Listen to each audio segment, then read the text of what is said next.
Գարնան առաջին օրը չէին սպասում հաղորդման շրջանակներում բացահայտում ենք ոճաբան, բլոգեր Մարիամ Մելիք-Բախշյանին եւ նրա բնակարանային պայմանները։ Իմ սիրելի կակաչները։ Շատ լավ ստացվեց ուրեմն մեզ մոտ ճիշտ ընտրություն էինք կատարել։ Ինչպես եք տրամադրությունը ինչպես է։ Գարնանային։ Բնակարանը, որտեղ ապրում են Մարիամն ու դուստրը։ Այսպես ենք ձեռք բերել,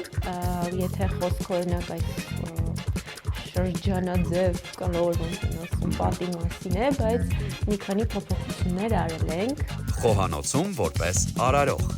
Դա իմ ամենասիրելի զբաղմունքներից մեկն է։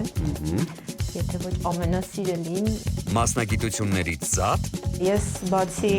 սնոուբորդ քշելուց միշտ եմ բացահայտում Հայաստանը։ Չէին սպասում Մարիամ Մելիք-Բախշյանի հետ։ Կիրակի օրը ժամը 12-ից դիտեք Չէին սպասում GTM կայքում եւ մեր պաշտոնական YouTube-յան ալիքում։ Հաղորդման գործընկերներն են Մարանիկ ընկերությունը, Ընտրյալ հատիկ, համի գաղտնիք, Մարանիկ։ Լիա գրուպը իր Սլաբադա ապրանքանիշով։ Мужику нужен настоящий ужин.